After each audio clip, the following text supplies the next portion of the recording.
So I actually, I was reading up on that blog that we have a little bit about the history, and it mentioned that there was the two baronies. I'll just say groups because I can't quite remember what they were, but you had pitched the idea of bringing them together because there was a little bit of separation between the arts and sciences and the fighter group.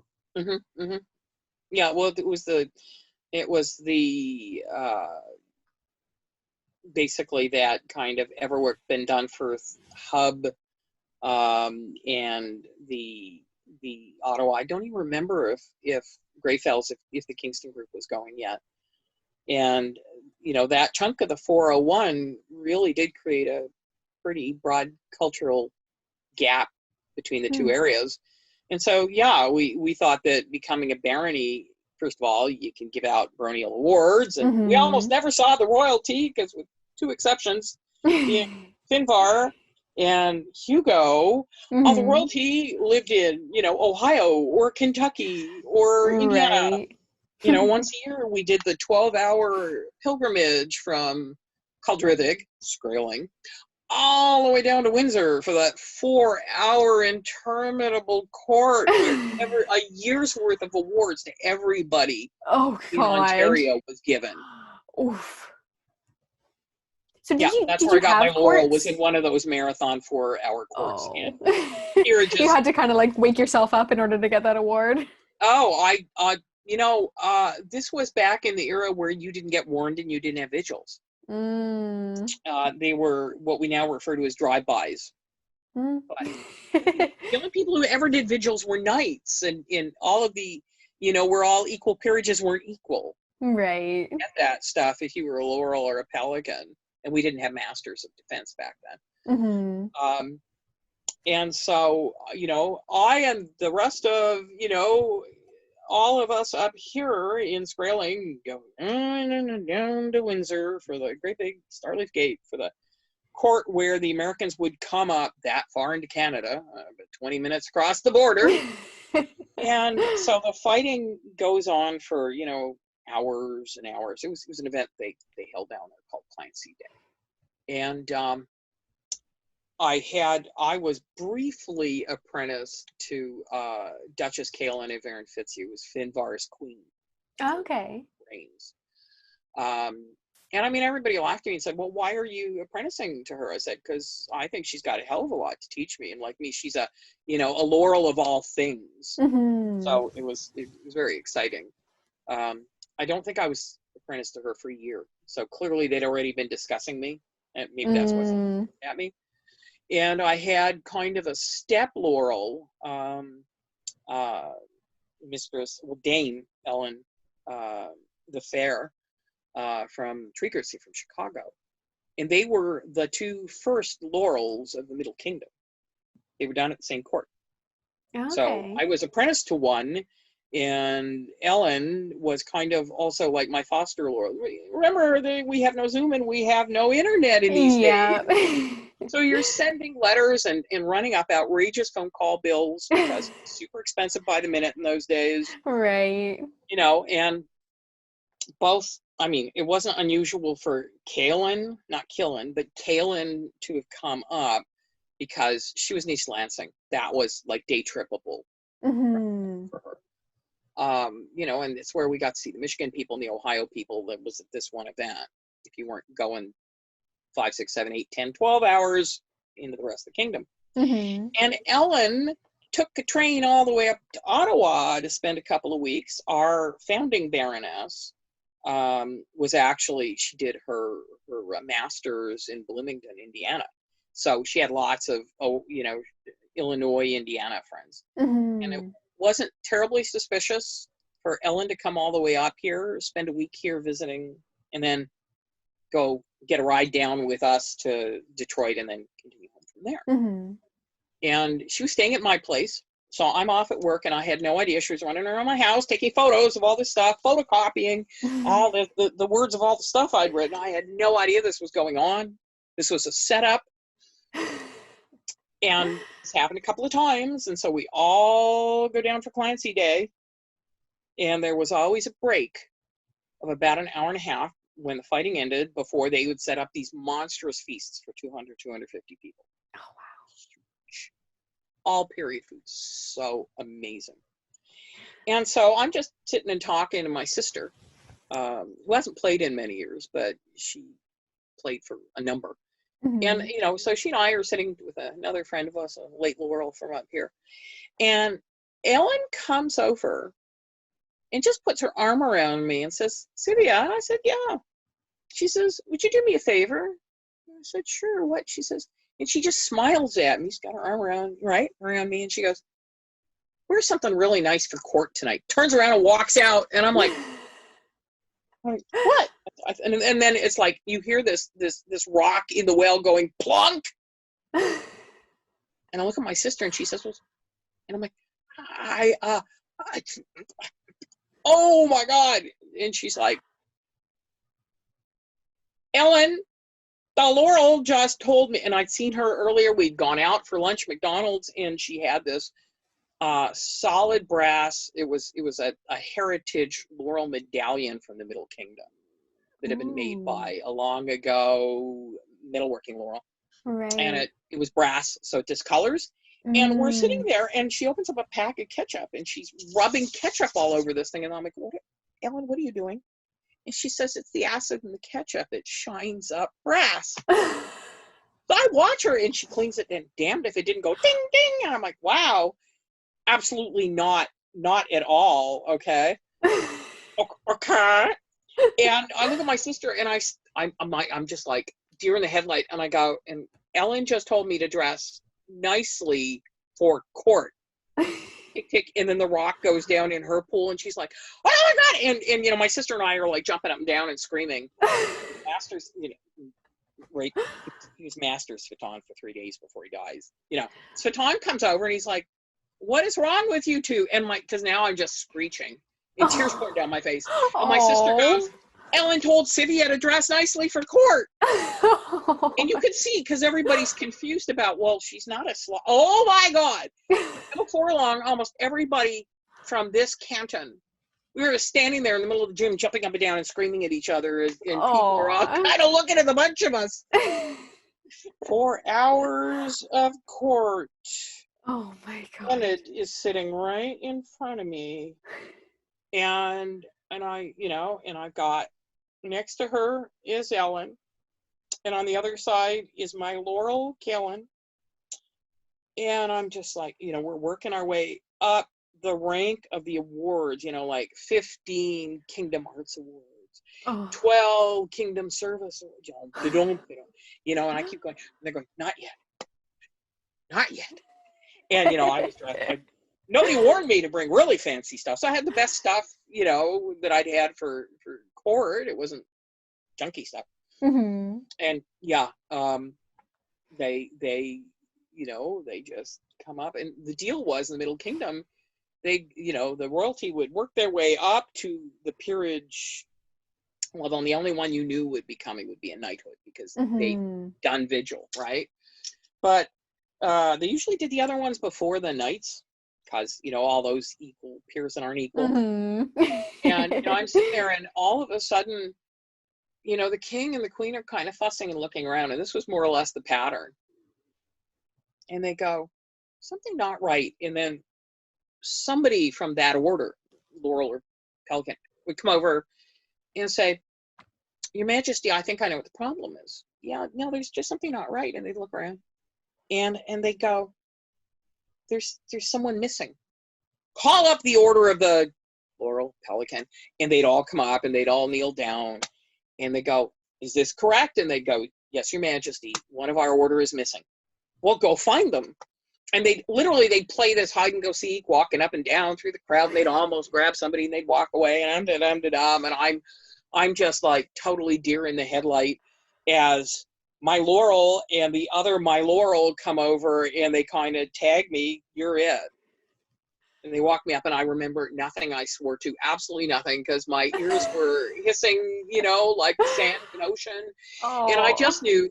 And the worst is, it was then King Duke Sutalamar, who is a high school teacher, and so he's very dramatic. Right. And being a teacher, he pauses for effect. Oh, And I'm no. hearing nothing. I'm watching his mouth, and I know when he stops, I have to say, I will. And he, and this happened, I don't know, 4, 5, 6 times. I'm like inhaling to say I will, and then more. And so I thought, all right, I'm just going to sit here and wait. And I'm watching his mouth, and I'm watching his mouth.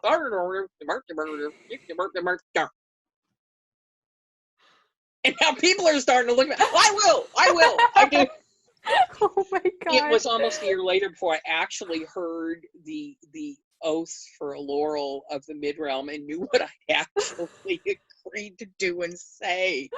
Oh. That was pretty. I was Gillian was the first person living in what became Ealdormere who received her peerage as a laurel, living in Everwick, and I was the second one. Okay. It was actually, I mean, I was the first homegrown, living here, Canadian.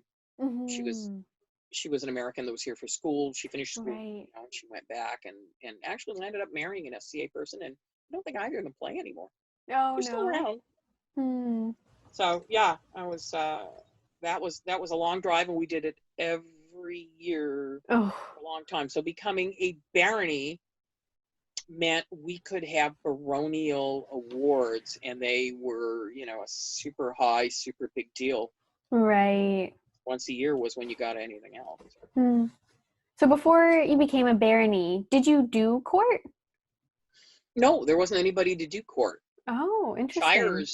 Shire seneschals don't have any standing on the historically influenced position. Right. So they weren't like seneschal-esque awards or anything. Oh, okay. Hmm. You were going to go to court. One of our very first courts up here in Caldrivig in Sprayle was done as a proxy court by the Prince of the Middle Kingdom, because the King and Queen had a different court in the other end of the kingdom that day. And so the Crown Prince, don't think it was the Princess as well. The Crown Prince came all the way up to Ottawa to hold a court on behalf of the King and Queen. Oh, okay. That's the first royals that we ever got up here. Wow. That's before Finbar became king. Okay. So That's why I say Count Sir Finbar, because he was a count up here before he became Midrealm king and then became a duke. Okay. Back when rocks were soft and we were beta testing dirt.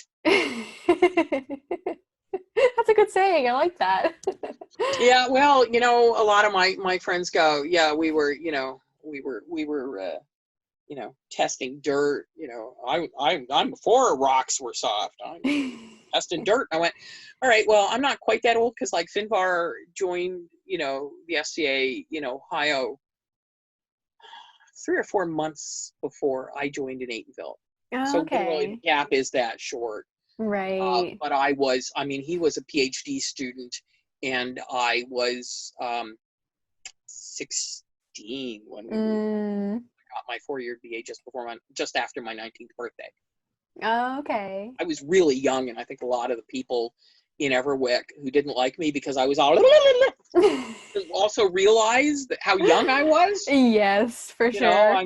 We all mature as we go older, at least most of us do. So yeah. So it was that was another one of the big gaps, was count. It was a long time before we got our own homemade royals. That's why the Principality became so important, because we didn't have to do that darn hike all the way down there and play by somebody else's rules. Yeah. That's increasingly important as Ealdormere region, that you can't say it, forms in those years. Yeah. Would you mind telling me a little bit about that? I love, it doesn't matter how many times I hear about it, I always find it so entertaining. Well, and everybody who tells it that goes back that far will have a slightly different take on it, too. Yeah, for sure. I was, I hate saying it because it keeps sounding like I'm blowing my own horn, but I'm sorry, it's true. I was the person that came up with the idea of a region. Yeah. We were big. You know, we have always joked up in Skrailing. I think at that point we were 3 baronies, I think. Because we had now stopped being a shire, a canton of Septentria, and we had become the barony of Skrailing. Mm-hmm. And the third one was Ben Dunforth. Mm-hmm. So those are the first 3. And again, once you become separate baronies, you have that gap again in your identity between, you know, the northeast part of Highway 401 and that center southwest. Right. Numbers, geography, all those different reasons. Mm-hmm. We are culturally. I live 45 minutes from the border with the East Kingdom in Atenveldt. The reason that Ealdormere became Midrealm was because the Toronto SCA people who were all doing graduate work were Midrealmers. Right. Otherwise, it would have been as likely we were east as that we were middle. Yeah. As we are right. I mean, now it's you know, which direction are you going to drive an hour? You're going to be in the eastern Atenveldt. Yeah. We are right on their border, their Mm-hmm. western eastern border. But we had this giant geography. And again, you know, I saw the same thing when the 3 shires decided, and then the incipient canton of Skrailing, which was Ottawa at the time. They wouldn't allow us to keep the same name for a shire and for the barony, even though there has always been the Principality of Atenveldt in the Kingdom of Atenveldt. And that bugged me a lot, that the corporate wouldn't let us keep it. Do they have a reason why? No, they just didn't want the same name twice, and it didn't occur to me as a former Atenveldter to go, squeeze me, you know, it just didn't occur to me at the time. Mm-hmm. But it was the same issue again. We were getting, you know, an increasing culture gap, and, you know, we don't get the recognition because we're so far away, and all that stuff. And it was the same thing to me again. So I spoke to the seneschal of the Midrealm at the time, and I said, you know, it would be really nice if we could do something like a region, you know, which doesn't have any official SCA pecking order location. You have shires or cantons of baronies, and then you have principalities, and then you have kingdoms. And that's the corporate structure of SCA Inc. As legal entities. So I came up with region as something that would kind of reunite what had been one barony. It still didn't give us any leeway for having awards and things like that would have any precedent. But it would again kind of reunite the Highway 401 corridor and the few groups that were north of the corridor. Yeah. And I forget who the senator was that I proposed it to, and she thought it was a pretty good idea. So that's what we did. And I totally, because it was like, all right, well, let's give it a holding name.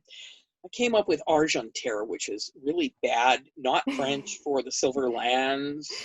Because, you know, I think from the Ottawa point of view, where we're on the Canadian Shield, not from the southern Ealdormere, where you're all on really soft, flabby farmland. Right. In the land of the Canadian Shield and big pine trees. And, you know, so I popped it to a number of the other old timers. They said, it's a really good idea. And Finbar said, but we shouldn't have anybody arbitrarily choosing a name for this place. This is going to be like our Volksland. It's our folk place. And so we, you know, I forget how many months we polled people by mail and at meetings to come up with a name and a device. Okay. And so Ealdormere, people give Finbar the credit, but actually Anor says that she's the one that actually came up with it at a family dinner and suggested it to Finbar and Ragni, you know, dinner. Ealdormere, the old sea, because actually an awful lot of the province is on an ancient seabed in the south. So it made great sense. Yeah. And then we got to vote on heraldry, and I mean, some of the heraldry that was up for vote was really bad. And, you know, we defaulted to, we all really like it because mundanely, you know, and it's a flower. And so that's how we came up with the trillium on the red background. Mm-hmm. When we were voting, there were no kingdoms that had a primarily red coat of arms. Oh, We okay. and Ethelmark were both starting to head towards Principality at the same time, which is why they have that gold S carbuncle on red, and we have our silver trillium on red, because there were no coats of arms with red, and we independently came up with it around the same time.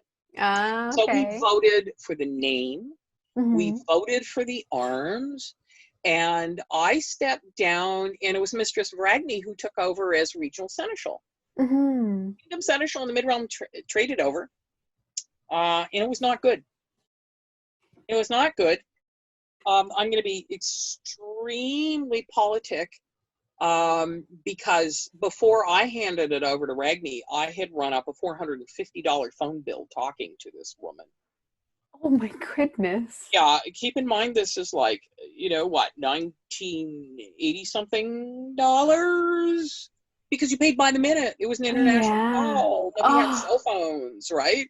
This was outrageous. This was Wow. like, God, that was almost 2 weeks of pay for me as a journalist. Wow. But it was cordial, and then it was heated, and what we had was what we're watching play out in many places around the world, where two dissenting core ideas about something are just doing this and nobody's listening.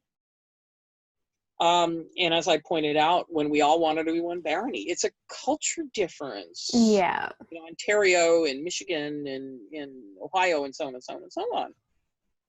So Ragni took over, and we did all this stuff, and we had a Grand Council. We didn't have the Grand Council yet. That was as we were moving up to Principality. Okay. But to set up the region, Ragni was the regional seneschal of Ealdormere. I was the regional seneschal of you know, Argentaire. We don't really have a name yet. And we were same time as North Shield, and North Shield did the same thing. So we have names that we like, and both areas of the Midrealm have coats of arms we like, and we both areas have distinctive personalities from the core of the Middle Kingdom. And what seemed to have blown it up was, and again, this was pretty concurrent, North Shield and Ealdormere were starting to have functions that the Midrealm felt stepped on the privilege and status of royalty and kingdom status. We were having a tournament for the regional champion. I forget if they were 6 months apart or a year apart, but we had 2 tournaments. Regional champion. I believe North Shield was doing pretty well, the same thing. And we weren't doing it in tandem. You know, we had an entire rest of the Midrealm between us. And again, we don't have, you know, I don't recall if I even had an XP yet at that point. Giant desktop and a daisy wheel printer. I'm not even sure I had that yet. So just to try and reframe for you and for anybody who might be listening to this, exactly how long ago we're really talking about, what contact. You couldn't just send somebody, you know, a text or an email. It didn't happen. It didn't exist. And it was those regional champions and their consorts that really bent the Midrealm out of shape. Principalities, these people had no rank. They shouldn't be lauded. They shouldn't be at head table. They're usurping the role and position of princes and kings. Okay? And then we had a consort and champion, and the consort was a little unclear on that same problem. And she, I forget if she did or tried to get somebody in the region banished. Oh. Which is, yeah, it's before we had courts of chivalry and stuff. You need to, again, a lot of these things got added into what the SCA is ergonomically as we needed these things. And So she decided that for whatever reason, this person was an issue with her and she didn't want him at events. And that's what caused the explosion with the royalty of Midrealm. That was the final straw. Now our non-official, non-royals are actually usurping the position of the crown. Oh, okay. Right? And it was, and I've been told this by the poor man who was crown prince in the Midrealm at the time. He hadn't been in very long, maybe a couple of years. I forget if he was from Cleveland, which is Cleveland, or if his knight was there. But he was pretty well plugged into one of the. We had a few power centers in the Midrealm. Cleveland's, the Cleveland area was one. Treguardsey, Chicago area was one. The 3 or 4 groups are in East Lansing, Michigan, Detroit. That area was one. So they had very high population bases, lots of really good fighters, good knights training. Lots of crowns came from those. And those are all very, I mean, Michigan's the closest one to Ealdormere, which would have been fine if you're in Toronto, but not if you're up in Ottawa. Yeah. Right? And nobody was going to really, by choice, drive the 21 hours to fight crown in Chicago to crown right back, right? Yeah. Some did. I forget where Finvar won his second crown. I forget where that crown tournament was. But Steel Eye Span was playing live at Convocation Hall at the U of T Friday. And so a whole bunch of them went to Steel Eye Span, then got into the car, drove down to the event. I don't know if he got more than 2 hours of sleep. And he won crown. Oh my God. Saturday. Yeah. What? Yeah. That's crazy. It's a story of legend. It truly is. But you should ask him about it. I just remember it happened and they came back. We're like, whoa, you did what? So this usurpation of the privilege of the crown was really problematic. And so 2 or 3 of the wheels, including the Seneschal of the Middle Kingdom, Duchess of Thrilial, and her husband, who I think was Earl Marshal at the time, Duke Laurel, and another couple who they might have been a Duke and Duchess at that point. The whole bunch of them got together and they invited Palomar, the crown prince. I don't know if the crown princess was there or not, but he would have been there for fight practice or an event that weekend. And they had a long talk about the problem of these regions. And so, without talking to any of the people in the region of Ealdormere or the region of North Shield, they arbitrarily decided that we needed to be closed down because we weren't playing correctly. We weren't asking permission to do any of these things. We just created these not anywhere in the structure of the organization entities, and it had to stop.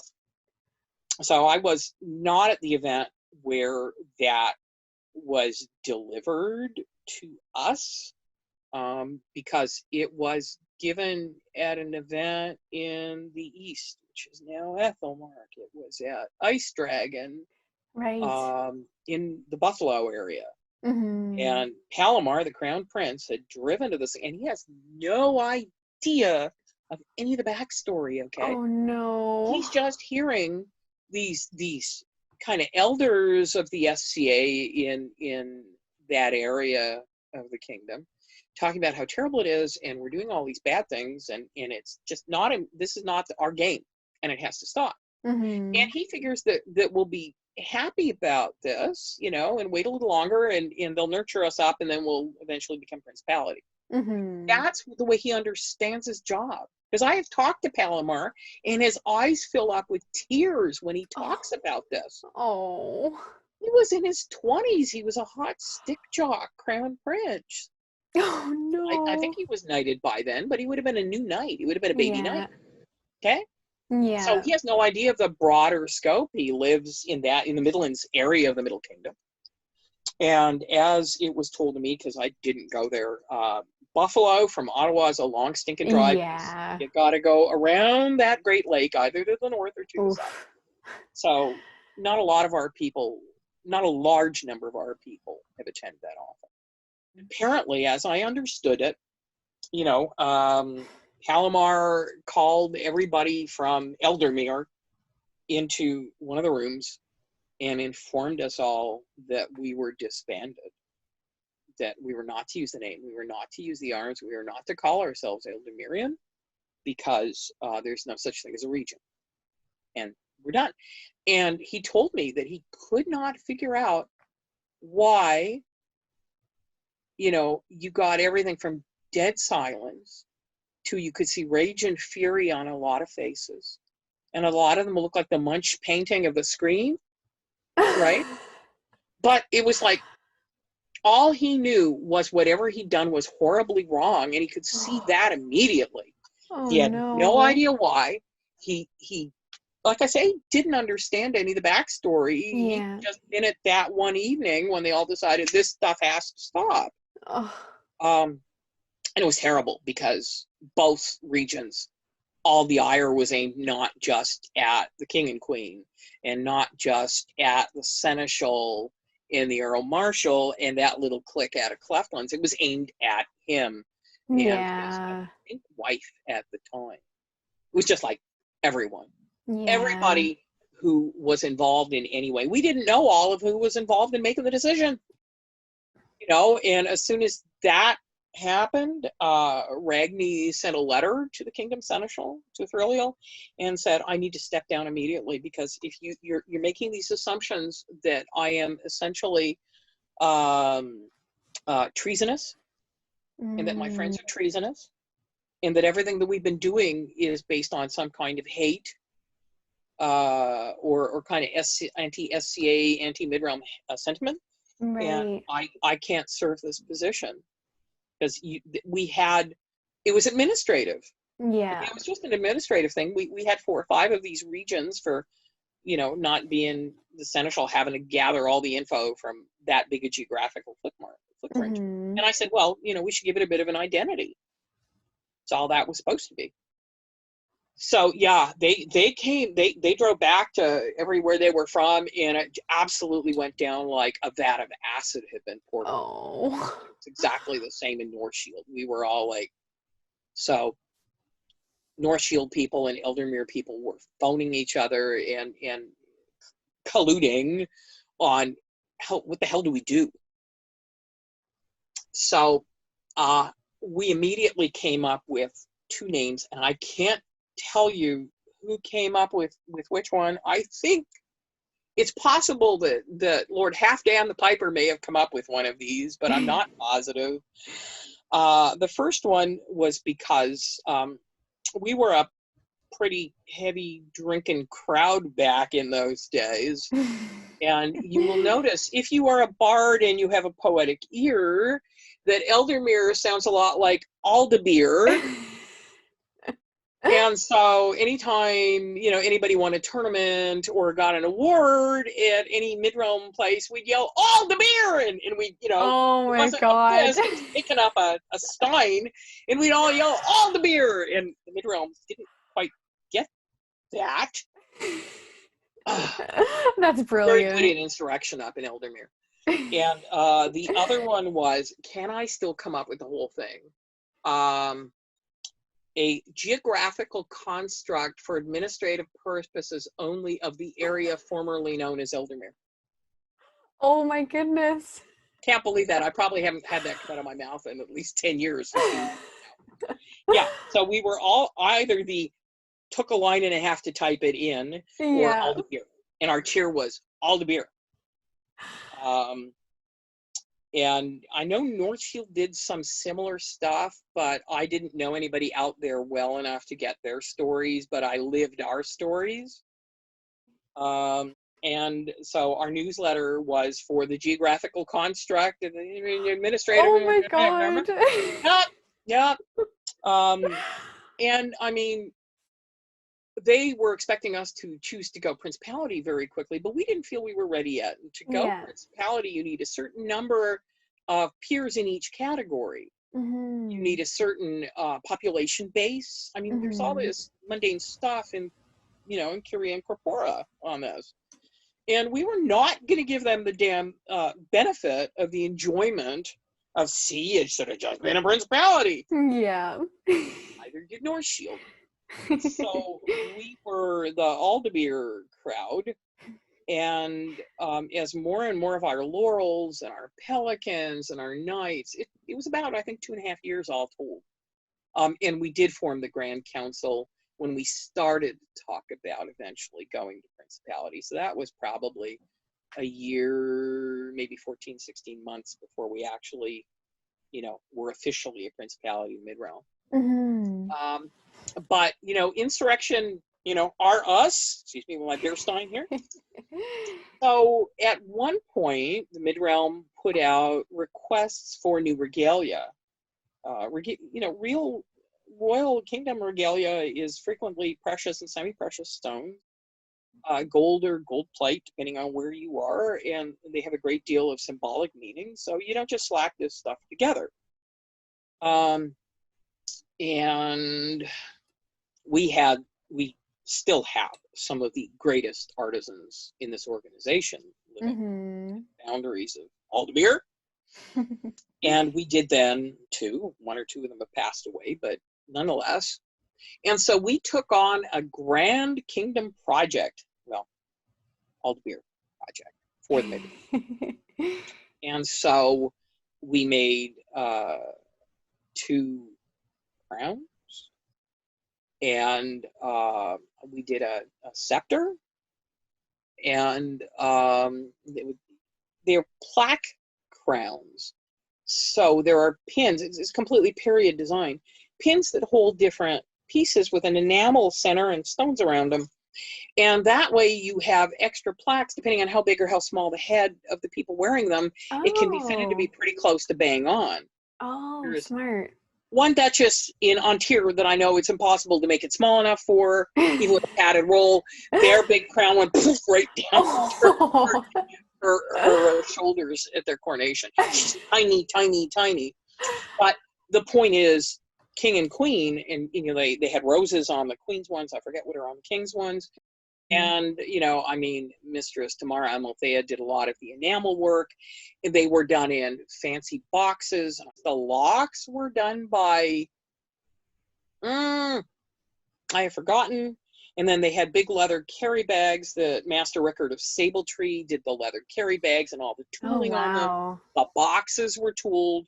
And they had, I think, mirrors inside them. They might have been Tancred boxes that were then zhuzhed up. Because his boxes were amazing, and they slid open in an easel style, and you had a mirror so you could see as you did all your stuff, put your stuff on.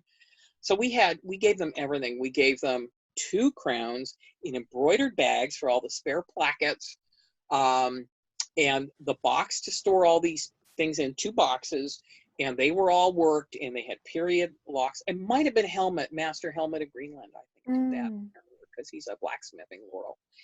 And then into these leather bags, right, and a scepter that had a natural crystal orb, and then a Midrealm dragon on the top, and the oath that is sworn by all the peers etched on the handle. Wow. Okay?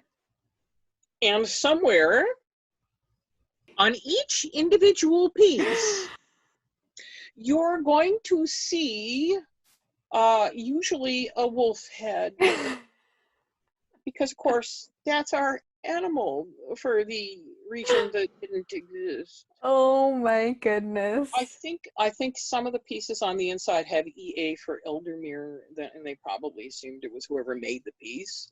But somewhere on each of those pieces of regalia was something that represented Ealdormere. That's brilliant. Yeah. Oh my God, I love that. We are like the nobility of very polite insurrection. Thank you very much. Oh no, you first, please. And so yeah, Grand Council was pretty well open to anyone. The decision making was pretty well officers, and any royal peers and barons and baronesses. But I mean, we had meetings. I remember one down in, oh my goodness, the Niagara Falls, Barony. Oh, Rising Waters? Rising Waters, thank you. There was on a Sunday afternoon, we had one of these Grand Council. We had to have 75 people jammed into that living room, hanging on each other, and you know, seats going into the kitchen, seats going in the hallway to get everybody in. And we would, you know, chew over what we wanted, what we didn't want. You know, what did we see an intelligent timeline for us? How did we want to do it? You know, and ultimately, that's how we landed up going Principality on our timeline, under our choice. You know, I think we were before North Shield as a Principality, but you'd have to like go check archives. This is all what 20 years ago now, and it worked really well. And then going from you know, because we were still under the Midrealm, but now we had our own prince and princesses. We had our own cornet tournaments. We didn't always have to go, you know, from the Ottawa point of view, 9-10 hours for that massive monster court. Princess of a Principality can give kingdom awards on, you know, on behalf of Crown King, Crown Queen, right? So it allowed us to really more flourish and feel that people were being recognized without having to wait like 16 years for anything of an AOA. Some of them waited that long for an AOA. Wow. Yeah, and it really allowed us to, you know, flourish and grow with our own unique flavor as what Ealdormere became. But that couple of years of the place that could not speak its name, where the wolves howled, the wilds and the winds and the wolves, right? To quote Hector again, it was rough. It was rough, and trying to dance through what the Midrealm wanted and expected, and knowing that actually both of these groups that became principalities were really under the microscope of a lot of people in the Midrealm. And then when we finally went kingdom, you have to, when you have to read all of your laws at a court. Okay, when you're a new kingdom, there has to be the reading of all the kingdom laws have to be at the first court. So once you put the crown on the head of the new king and the new queen, somehow all these laws have to be, and trust me, the Midrealm was going to micromanage absolutely every law Ealdormere was going to have and North Shield was going to have. I don't know how North Shield handled it. Callantyr was just, I mean, blood on the stones because Callantyr was the first daughter of the dragons. And that was not good. It's kind of, you know, the breadbasket of the American Midwest and the show me state, and it's like, oh no, you're not going to tell Missouri and Kansas and those areas. It was very very tense as they went Principality and then Principality Kingdom, which is why there was a long gap between us and Shield. And we didn't want to do that, and we didn't want to be that adversarial.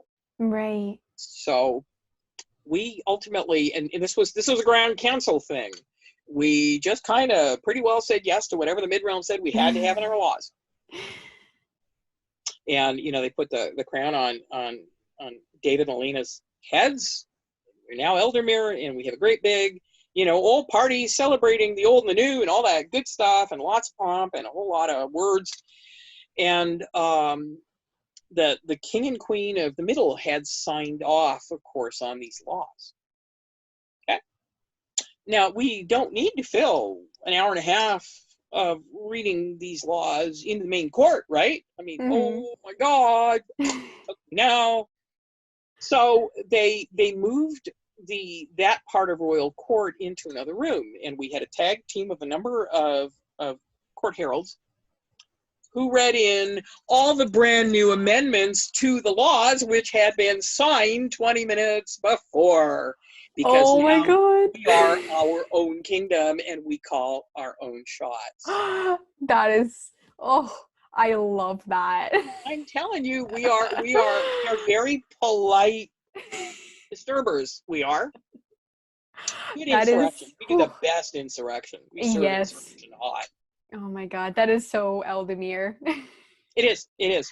So these are the roots of where current Ealdormere comes from. Mm-hmm. Oh, that's brilliant. Brilliant. And I am absolutely unrepentant about a single moment of any of it. Oh, for sure. Really, I have lots and lots of really good friends in the Midrealm, and the Midrealm is a kick butt place. It still is. Mm-hmm. And as Master Garrett Galbraith wrote in his extraordinary piece, The Sons of the Dragon, we Callantyr in Northfield owe a lot of our point of view of how we do SCA, what we think is important, how we run everything game side, and a lot of the stuff that's in corpora and how we interpret it. We owe a lot of that to the Middle Kingdom. Yeah. Make no doubt about it. And Palomar has apologized, including at least once in court here, for Aw. what happened. It's a really, really lovely guy, and Yeah. he just didn't know. Yeah. That's awful that he had to be that bearer of bad Just that, news. don't shoot the messenger moment. Oh my God, I Yeah. can imagine. Aw. I know that I'm not sure whether I would have screamed or run out of the hall in tears. It would have been pretty extreme, having Yeah. built this one of the people who's still around and still active, who was here from pretty close to ground zero.